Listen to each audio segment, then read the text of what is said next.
Thank you, Zimbabwe, for tuning into yet another informative edition of your program.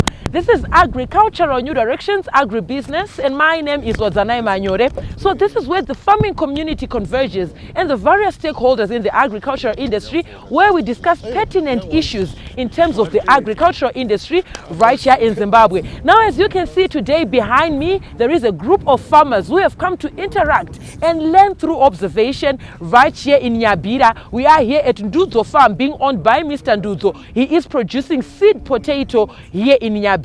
Now, Zimbabwe, if you look at SDG number 17 on the United Nations Agenda Vision 2030, it speaks of responsibility or sustainability when it comes to production. We are saying as a country, we cannot keep importing seed potato into our country, emptying our coffers and letting go of the much needed foreign currency. And here, Mr. Ndudzo is an exemplary farmer who is leading from the front through producing seed potato. I'm going to be joined by him as we discuss these and more issues on seed potato production. Stay tuned. Mr. Ndudzo, thank you for joining us today. Thank you for coming. Yes. As we get into our discussion, Mr. Ndudzo, I'm looking at a beautiful establishment which is weed-free and very healthy. I want us to talk about the variety that you are producing and the intended purpose for producing this variety. Well, the variety that I'm producing here is called G1. The G1 is the one that I produce, but I get G0. Okay. The variety is the variety is diamond. Okay. Diamond, but the generation is G0. I get G0 from my contractor. Then I produce generation 1. The purpose for generation 1 is to then for onward passing to other farmers, to other growers, who then produce the next generation and the next generation along the line, the supply line, Okay. for the eventual production of our table potatoes that we see being sold in bar and supermarkets. Okay. Yeah. So your G1, you get G0 and you produce it into G1 that is intended for our farming community to produce table potato for sale. Exactly, that is correct. Okay. I want us to talk about this establishment, Mr. Ndudzo. Beginning from land preparation for potatoes. Potatoes is a specific crop. It is a tuber, unlike our tobacco or our cereals that we have the fruit by the cob or whatever. Can we talk about the establishment of this field from land preparation up to the stage where we are seeing a properly reached field with properly lined ridges? Okay.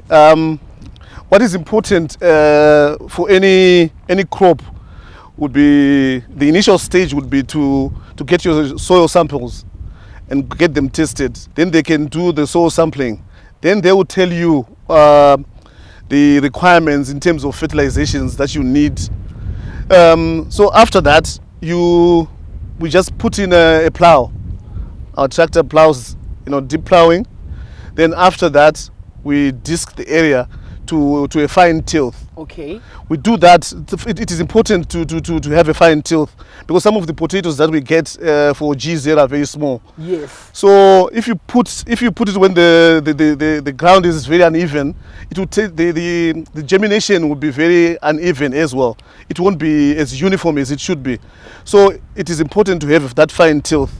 And fine tilth also allows in air and the seepage of water. It also allows that. So after the fine tilthing, we create our furrows. Okay. Using a marker. We create our furrows, and the spacing has to be on point. Yes. So the space we space it on this particular crop. We used 1.4 meters.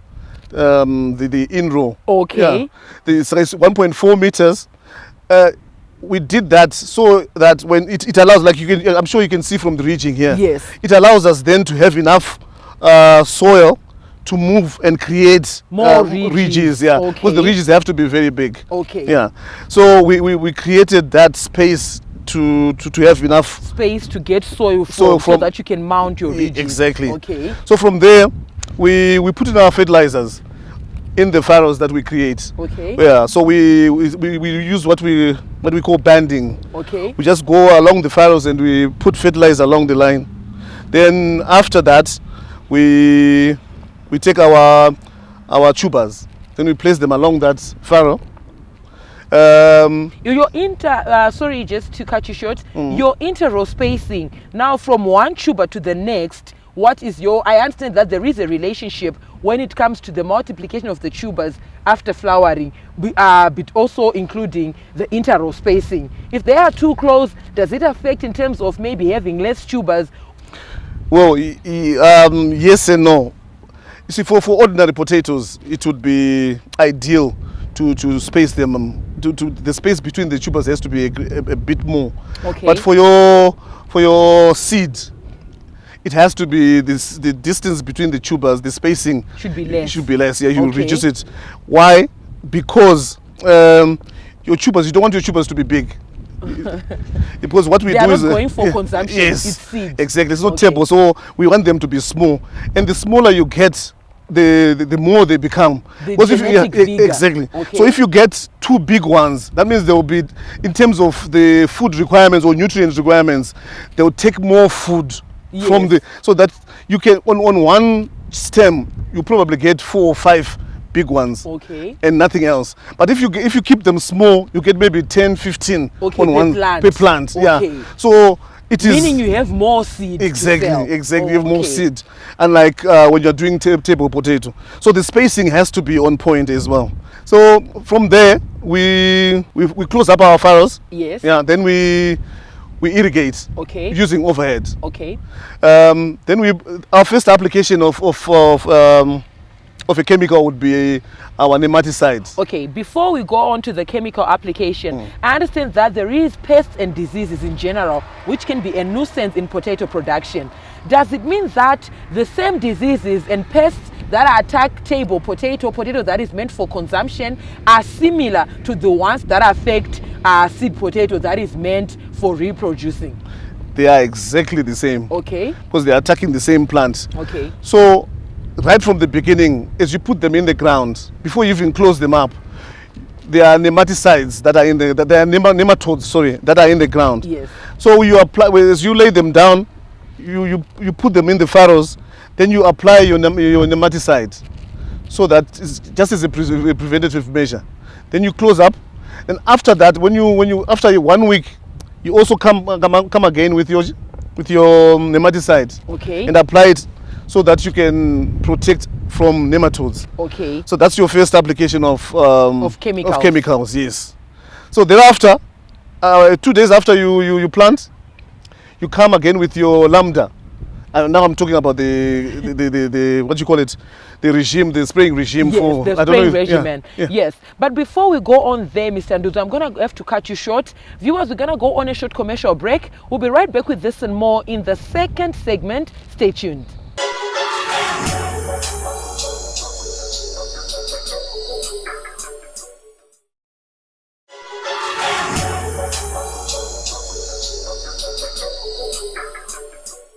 Thank you, Zimbabwe, for staying tuned to Agricultural New Directions, Agribusiness in support of Vision 2030, where we discuss pertinent issues in the agricultural industry of Zimbabwe.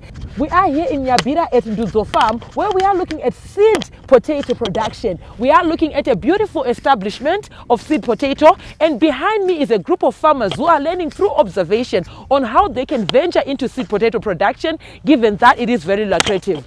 Now, viewers, we encourage you to be a part of this conversation. Feel free to get in touch with the producer Wadzanai Manyore on 0772 807 506. Alternatively, you can like our Facebook page, Agribusiness with Wadzanai. We are also now available on Twitter, and our Twitter handle there is at Agribusiness110. Leave your comments and suggestions on our YouTube channel. We have a very vibrant community there where we answer different questions when it comes to seed potato production.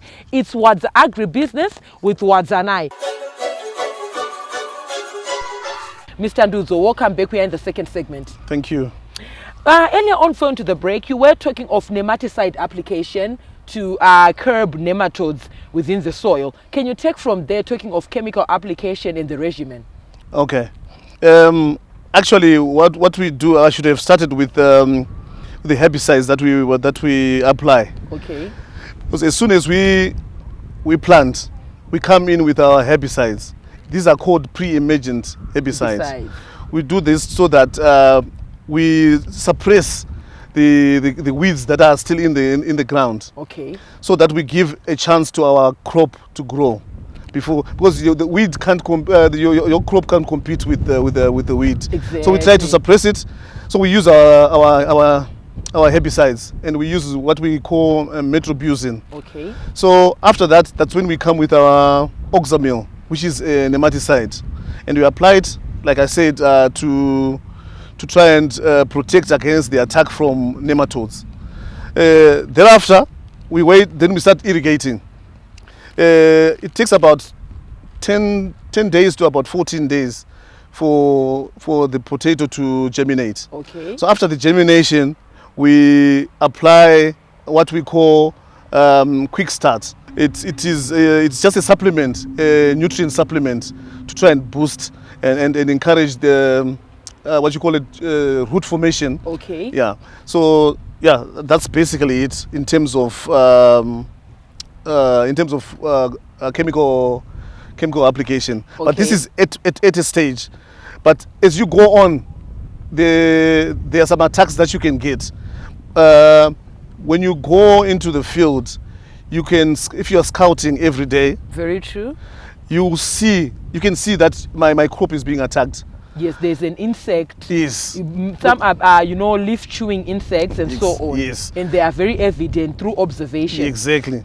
So it is also a management strategy where you are managing your crop. Okay, before we go on to managing, strategies or basic management, you mentioned that your application method when it comes to fertilizer application is banding. Can you talk about the type of fertilizers that you are using? You also mentioned that you also have a booster whereby a quick boost whereby you use it to encourage root formation and penetration in the soil. Can we talk about the type of fertilizers that you incorporate in potato and seed potato establishment? Okay. And rates per hectare. Okay. What we use here is called compound S. Okay. Compound S, yeah. So compound S comes highly recommended for seed production, because if you look at the NPK, which is the nitrogen, phosphorus, and potassium, it has got a lot of that P in it, which is which is important in the production of potatoes, because it helps with the root formation. Yes. What I just want us to understand is when you use your compound S, is it during planting or after, or it is simultaneous? When you put your tuber, you also then put the compound S. Okay. It is called a basal fertilizer. Okay. So by basal, like the literal meaning is the base. The base. Yes. So you put it first before you put your tubers in. Okay. So you put your band when you make your furrows, you apply your fertilizers, right? Then you cover it a bit with the soil, because you don't want your tuber to come into direct contact with your fertilizer. Yes, Yeah. or you risk burning it. Exactly. Yeah. So you after your banding, you put a bit of soil on top of it, and then you put your tubers in. Okay. So our application here for fertilizers, we use 1,600 kgs. Okay. Yeah. So what we do is we divide the number of lines that we've got here and the amount of fertilizer that we have, so that we know that each line has to go a certain number or a certain amount of fertilizer that we apply here. Okay. Yeah. Now I want us to talk about water application. Do you have a water source nearby? Are you using borehole? And what method are you using, especially when you know that the type of irrigation that you use has an impact on weed management? If you are using the drip liners, as I can see, we have drip irrigation here, your weeds can be managed. If you use overhead, you have weeds everywhere. Can you talk about irrigation methods and weed management in general? Okay. So our source of water here is borehole water. Okay. We've got 5 boreholes that feed into a reservoir, and we've got a booster pump that comes from there, then it goes straight into the field. So what we do initially when we plant, we use overhead. Okay. Because we want every area to be covered, and like drip then goes to a particular Yes. place that you want. Yes. So with the overhead, it is to make the field reach its field capacity in terms of moisture. So we use our overhead until such a time that the germination is coming into effect. So when the tubers germinate, that's when we then change our regime from the overhead to the drip lines. Yes. Okay. So because now you can then put to a specific plant, because we can't use drip lines before they germinate. Yes. So yeah, like you were saying, the advantage of using the drip lines is the weed management becomes easier. Exactly, and the full utilization of your water. So because like I said, I use from borehole. Yes. I use borehole water, so the water is limited. And so that's electricity as well. Or diesel. Exactly. Yes. So instead of having overhead where it can spray outside the area, and maybe some areas you are not even targeting. Exactly. Yes. So you get your drip where it goes to a specific plant that you want. Okay. And you can control that. At least you can control that. And it also the spread of diseases. If you are using overhead, it's if you have got a disease, it spreads easily because the splashes of the water then carries the disease from one plant to the next. Yes. Whereas when you use your drip lines, the water doesn't splash. Yes. It goes straight to the plant. Yes.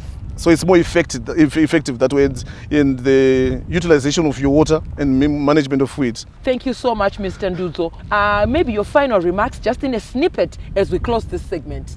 Okay, I think for farmers, the important thing in production of any crop is scouting. Yes.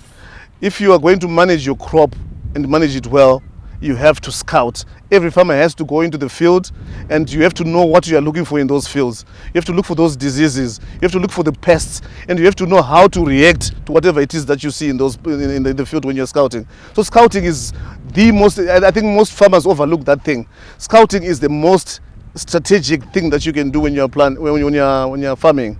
Yes. Yeah. Thank you so much, Mr. Nduzo. There you heard it, viewers. Mr. Nduzo here emphasizing the importance of having a relationship with your crops in the field through scouting. Hang out with your crops and understand the pests and diseases that might be attacking your crops so that you get ahead of the situation instead of panicking when you realize that half of your field has been attacked. On that note, we are going to go on a short commercial break. We'll be right back with this and more in the third and final segment. Stay tuned.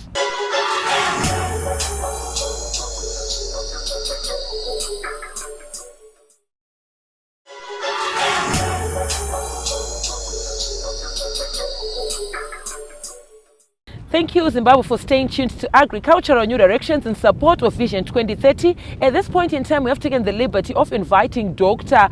Dzingai Rukuni. He is our technical support right here, where we are going to be talking of seed potato production. Dr. Rukuni, thank you for joining us once again. Thank you.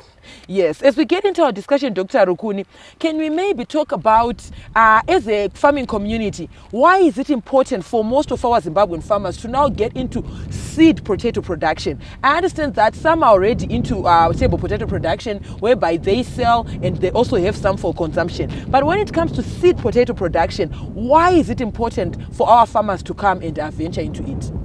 Okay, seed production is actually a very lucrative business. Why it is lucrative is because you get more money out of seed production than whey potatoes, and this is because you have to adhere to the very high standards that are required by the Ministry of Agriculture Seed Services.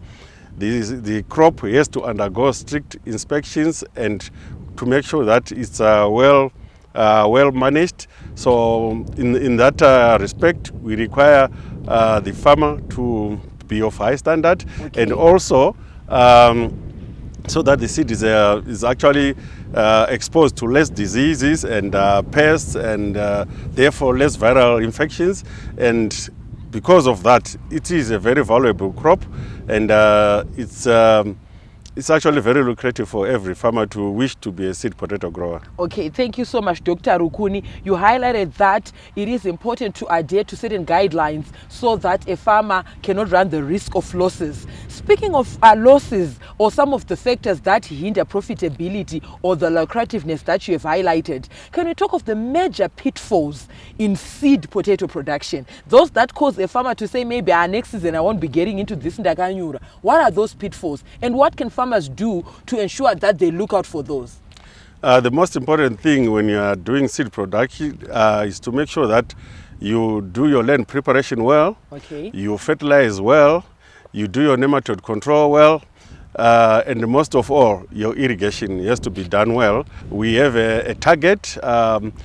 If a farmer gets about 8 tubers from each plant, Okay. they are actually supposed to make a very good profit. Okay. And if you don't get the targets, that's when some people start saying that we are not getting a profit out of the crop. That's because they have failed to get to the target. Okay, Dr. Rukun, you spoke of one plant giving off maybe something like 8 tubers. What are the causes of having your seed, say, being rejected? We have that in seed maize. What could cause seed potato to say you have failed? We are not taking it for maybe G1. Yes, one of the most important causes of failure for a seed crop is disease. Okay. There are so many diseases of potatoes, and the other major cause is an insect, which is tuber moth. So if you get your diseases like blight on your tubers, the crop will be rejected. Okay. If you get live tuber moth in your tubers, the crop will be rejected too. Okay. Speaking, we are now in winter, we are in June, regardless, we do not have jerseys. The last episode I had with you, you didn't have a jersey. And today I copied the system, I don't also have a jersey. It works. We are in winter, Dr. Rukuni. What are some of the measures that a farmer can take to ensure that he does not run the risk of frost or having his crop covered in frost and maybe run losses? Okay, yeah. There are so many other ways of preventing frost. Besides your site selection, growers know which part of their farms are normally affected by frost. Okay. So you just avoid that site. And then another way is to, when you get if you check your weather reports and there's a frost alert, you must make sure that you should irrigate overhead at night, somewhere in between the night, between 1 and 3 a.m. Okay. to make sure that your potato plants have wet leaves. If they do have wet leaves, they are not affected by frost. Okay. The other way they protect from frost is smog. So you can get a smogging machine which can use several types of fuels, or you can use you can burn tires to create smoke, or you can burn hay bales to create smoke. Or even maguri. Kune kwandakambotenderera ndikaona vakaisa zvimatutu zvemaguri. Yes. Okay. What is important is the smoke. Okay. As long as you have some smoke around your crop, you don't get the frost. Thank you so much, Dr. Rukuni. Finally, as we close this episode, where it was a field day, we have farmers behind us who are learning, who are interacting, and also seeing this beautiful establishment. Your final remarks to our farming community in terms of potato production. Some of them are afraid to get into seed potato. They choose to be maybe doing table potato because they say that maybe it's easier. And also, can you highlight the importance of our farming community of getting or obtaining their seed from reputable organizations? Yes. What I would like to say about that is we have seed potato available, Diamond, and very soon we are going to have another variety available at G4, which is Hemis. So we encourage all those growers who like to grow their crops from authentic seed to come and buy their seed potato. Thank you so much, Dr. Rukuni. It was a pleasure having you with us today. Thank you. There you heard it, viewers. This is Dr. Dzingai Rukuni here, highlighting the importance of obtaining your seed potato from reputable organizations. On that note, we have come to the end of this week's edition. From me, your host, Zanai Manyore. I'm also on Instagram. It's @W Manyore, and the crew behind the scenes. Have yourselves a fabulous evening. Thank you for watching.